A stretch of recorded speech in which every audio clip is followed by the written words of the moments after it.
Fala galera, tudo bem? Bom, meu nome é Daiman, para quem não me conhece, eu sou programador já há quase 15 anos e eu queria contar hoje um pouco da minha trajetória profissional. O que eu fiz para chegar onde eu cheguei? Eu já trabalhei para os Estados Unidos em empresas de tecnologia desde 2016. Meu último emprego foi numa multinacional como Tech Lead, uma empresa da área de saúde. E já fui CTO em empresas do Brasil e trabalho atualmente como Staff Engineer de uma das maiores consultoras de inovação e fábrica de software daqui do Brasil também. Bom, uma das coisas marcantes no início da minha trajetória foi em 2014. Tá? Eu não tenho, assim, já de cara eu não tenho curso superior em tecnologia, em desenvolvimento de software. Eu fiz curso técnico de informática, aquele curso técnico integrado com o ensino médio, numa escola muito boa, no Cefet de Minas Gerais, aqui em Belo Horizonte, que é a minha cidade. E foi basicamente lá que eu aprendi a programar de fato. Eu formei em 2014, em 2015 eu entrei para a faculdade Ciência da Computação da UFMG, um curso maravilhoso, especialmente se você quer seguir na área acadêmica e se tornar literalmente um cientista da computação. No meu caso, quando eu entrei em 2015, 2016, eu já estava trabalhando para uma empresa dos Estados Unidos. Com 20 anos de idade, já estava com uma carreira, assim, não formada, né, mas já numa trajetória ascendente muito boa, já ganhava bem, já me sustentava. Eu já sabia programar, eu já sabia que o que eu queria para o meu futuro profissional era alguma coisa na área de empreendedorismo. E eu olhei para a faculdade e eu percebi que aquilo ali não era exatamente o que eu buscava naquele momento e decidi sair da faculdade. Eu fiz apenas 3 períodos de curso superior e nunca mais voltei. Tá? Não recomendo fazerem isso. Se você está na faculdade ou planeja começar na faculdade, já de cara digo, cara, sei lá, melhor fazer faculdade e pronto, entendeu? Tem coisas muito mais difíceis na vida do que faculdade. Se você está achando faculdade difícil, isso não é um motivo para você desistir dela. Mas enfim, fechando parênteses, não era sobre isso o vídeo. Um dos momentos mais marcantes da minha carreira, assim, iniciais, foi em 2014. Tá? Eu tinha formado no curso técnico e eu estava estudando para o Enem para poder entrar na faculdade. E, enfim, eu sempre fui muito autodidata, sempre gostei muito de estudar sozinho, praticar sozinho. Até hoje na minha vida eu mantenho essa prática. E como sempre, né, eu estava estudando para o Enem por conta própria. Quando você vai estudar para o Enem, assim como qualquer coisa difícil e grande, é muitos elementos que você tem que gerenciar. A matéria de cobertura do Enem é muito grande, é muito extensa, né? Tem muitos tópicos que você precisa estudar. E eu pensei, poxa, como que eu vou organizar esse estudo? Tá? Minha primeira grande dúvida, quando eu comecei a estudar, era isso. Cara, como é que eu organizo o meu estudo? O que eu tenho que estudar hoje, amanhã, depois de amanhã? Como é que eu já sei o que eu já estudei? E como é que eu sei o que eu tenho que estudar? E como é que eu reviso o que eu já estudei? Enfim, um desafio de organização, puramente. Também, como tudo que eu gosto de fazer na vida, eu busquei a fonte original daquilo que era o conteúdo que cai no Enem, né? Porque quando você pesquisa no Google quais matérias caem no Enem, você vai ter vários artigos, vários blogs, várias notícias falando sobre os tópicos do Enem. Só que essas notícias, blogs, etc. e artigos, elas buscam a fonte em algum lugar, que seria a fonte oficial. E já naquela época, 2014, eu tinha o quê? 17, 18 anos. Eu já tinha essa intuição de que todo conhecimento, toda informação que você busca, ela deve existir originalmente em algum lugar que é a fonte original, a fonte primária, né? Eu não tinha esse conceito de fonte primária na minha cabeça, mas já intuía. Então, eu achei naquela época o edital do Enem. O edital do Enem no site oficial do Enem. Quando eu achei isso, falei, cara, isso aqui me parece que é tudo que eu preciso estudar. Quando você vai no edital do Enem, um documento gigantesco, acho que na época tinha mais de 80 páginas, não sei como é que é hoje, mas lá descreve tópico a tópico todos os conteúdos que vão cair na prova, que podem cair na prova. Falei, cara, então é isso aqui que eu preciso estudar. Só como é que eu organizo isso?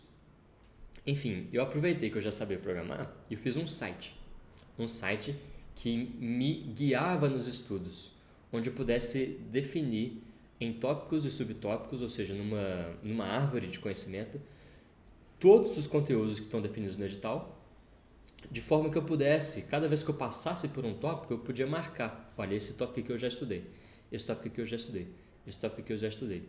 E ele ia completando essa árvore e gerando uma barra de progresso, para eu mesmo, ao longo dos dias de estudo, das semanas, dos meses de estudos, conseguir saber se eu estava progredindo num ritmo necessário. Eu não tenho mais esse projeto, infelizmente. Na verdade eu tenho ele, mas ele está meio bugado, eu não consegui fazer ele rodar de novo. Eu tenho um vídeo que eu gravei na época e eu queria mostrar para vocês. Veja só, rapidinho. Com esse vídeo aqui, vocês podem ver, eu chamei ele de bússola do Enem, bússola do estudo, né? Eu fiz uma edição, coloquei uma musiquinha, eu já explico por que eu fiz tudo isso. Mas percebe? Aqui você marca os tópicos. Cara, muito ruim, muito ruim. Você pode adicionar tópicos, você pode deletar tópicos. E cada vez que você marca, aqui dá pra ver bem o exemplo. Nesse caso aqui agora temos ciência da natureza, dentro de ciência da natureza, composto de carbono, aqui dentro gordura, né, gordura, proteína, borracha, etc. E aqui dentro de gordura teríamos gordura, óleo, sabões e detergentes. E aqui eu coloquei gordura animal. Então tem 4 subitens dentro de gordura. Como eu marquei 3, ele marcou aqui 75% de progresso. Então isso aqui ele vai escalando para cima, de tal forma que você consegue ter uma visão geral, né? Essa era a ideia. Eu achei isso tão legal e me ajudou tanto, mas tanto mesmo, que falei, cara, eu, sei lá, acho que as outras pessoas podem usar isso, sabe? Porque realmente, assim, foi uma coisa que curou a minha dor. Com isso aqui eu consegui organizar meu estudo e estudar sozinho de forma muito efetiva. Tanto é que eu consegui passar num dos cursos mais difíceis da Federal. E uma nota muito boa, assim, né? Falei, cara, eu acho que isso pode ser útil, assim, para as outras pessoas. E esse foi a minha primeira vislumbre, assim, de empreendedorismo, sabe? Eu percebi que isso poderia ser útil, eu fiz um videozinho e comecei a conversar com os meus amigos, mostrar a ideia, eles achavam legal, nunca ninguém realmente chegou a usar. Eu mostrei para alguns donos de escola, então quando eu entrei na faculdade, eu comecei a participar da empresa júnior, né? Então em eventos de empresa júnior, evento nacional, encontro regional, estadual, e lá tinha palestra de pessoas e tal, e aí às vezes eu conversava com palestrante, alguns eram donos de escola, mostrava ideias, eles gostavam, mandei vários e-mails, tentei vender, enfim, no final não consegui gerar nada assim de palpável como produto, mas essa experiência de buscar vender a minha própria ideia de algo que era útil para mim foi muito legal, assim, aquilo me marcou, tanto é que em 2016, quando eu decidi sair da faculdade, esse foi um dos motivadores. Eu falei, cara, eu gosto de empreender. Eu gosto de fazer coisas que seja útil para as pessoas. Bom, aconteceram várias coisas. Só um último parênteses nesse período. Quando eu entrei na faculdade, eu percebi que não tinha matéria ensinando programação web. Ensinando programação sobre a internet, HTML, CSS, JavaScript. Geralmente é tudo mais voltado para ciência, algoritmos, né? Eu falei, cara, legal isso. Eu gosto de educação, já estou empolgado com esse negócio da bússola do estudo, bússola do Enem. Eu vou fazer um curso de desenvolvimento web para os alunos aqui. Vai ser o primeiro curso de web da faculdade. E aí eu fiz um curso de teste, assim, eu chamei alguns colegas de classe e dei algumas aulas, na faculdade mesmo, assim, começaram com 10 pessoas, no final eu acho que tinha 5 pessoas. Eu chamei meu chefe para palestrar pra gente, foi maravilhoso e tudo mais. E eu decidi gravar um curso para tentar fazer a segunda versão. Eu queria mostrar para vocês também essa vergonha que eu passei. Aqui, cara, isso aqui é muito ruim. Então, em 2016, 2015, eu comecei a gravar aulas sobre programação web. Então essa primeira aula é do que é feito um site. Que define qual que vai ser a estrutura do seu site. Quais são os elementos Vocês podem ver que é vão conter muito no seu ruim, site, né? Muito ruim, assim. Eu não tenho nenhuma articulação, aquela imagem muito feia, mal gravada, minha voz tá pra dentro, eu completamente assim perdido, olhando pro lado, sem segurança. Não que hoje melhorou muito, né? Mas, cara, era muito vergonhoso, né? Muito vergonhoso. E aí depois eu achei um vídeo, tipo um teaser, assim. Eu gravei um teaser. Provavelmente em algum ponto do seu curso você já se frustrou por não ter alternativa e não ter oportunidade de onde aprender web. E você tem que procurar alternativas onde? Na internet. Tá vendo, cara? Todo um pitch explicando as dores de que você quer aprender web e é difícil, portanto, façam o meu curso, né? Muito legal. E tinha edição e tudo mais, enfim. Muito maluco, né, cara? Passa o tempo, muita coisa aconteceu. Acho que não vem ao caso, mas eu queria chegar em 2021. De 2018 até 2021, eu estava empreendendo. Então, de 2017 a 2018, eu decidi juntar dinheiro. Então, eu já trabalhava com uma empresa dos Estados Unidos, ganhava bem, gastava muito pouco, sabe? Dinheiro, assim, sinceramente, nunca foi um grande motivador para mim. Tanto é que eu gastava 20% do que eu ganhava, o resto eu, sei lá, dava para as pessoas, guardava, né, investia. Eu nunca fui de consumir, de gastar muito dinheiro. Então, eu decidi empreender. Falei, cara, em 2018 eu vou querer sair do meu emprego e ficar full time empreendendo, fazendo minha própria empresa, tentando montar um projeto. Né? Não sei se vai ser na área de educação, na área de psicologia, que era uma coisa que estava me interessando. E eu juntei dinheiro por um ano e juntei o dinheiro necessário para eu viver por 3 anos.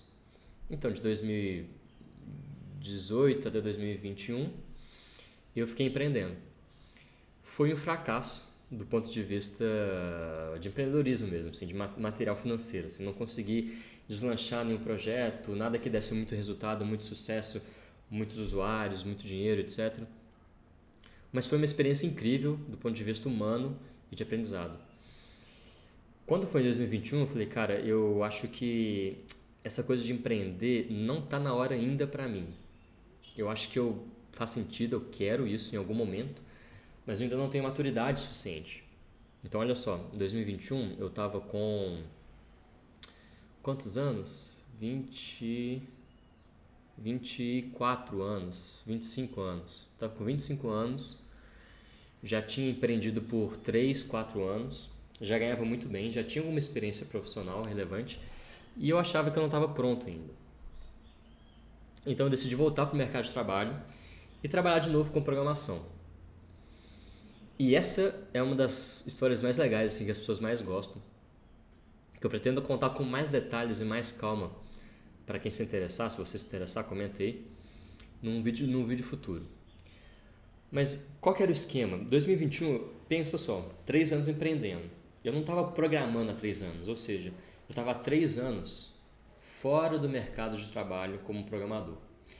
E você, que é programador, sabe que no nosso mercado, cara, se você fica 6 meses sem programar, isso já é muito tempo.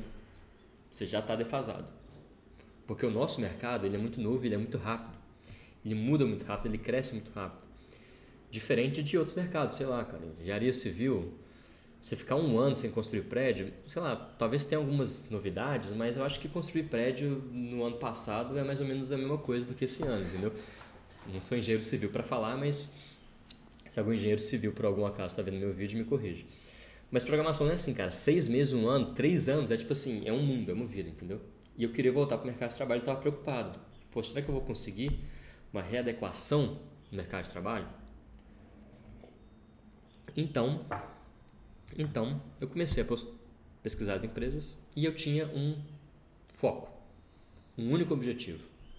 Falei assim, cara, eu quero uma empresa que me pague razoavelmente bem, eu tinha uma meta, mas eu queria que ela fosse no mercado ou de educação ou de psicologia, porque são as duas áreas de atuação que eu gosto, que eu me interesso mesmo, que serão as áreas que eu escolheria para empreender, se fosse o caso, que foi os meus últimos anos, né?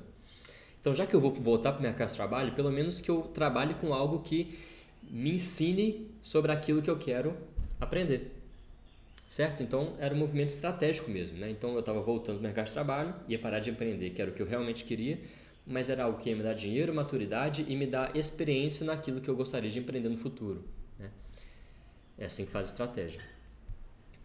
E aí eu achei essa empresa, chamada Mind Sciences, onde foi uma empresa que foi fundada por um neurocientista, onde eles ensinavam conceitos de psicologia para pessoas que queriam perder a ansiedade, parar de fumar ou melhorar sua relação com a alimentação, né, distúrbios alimentares.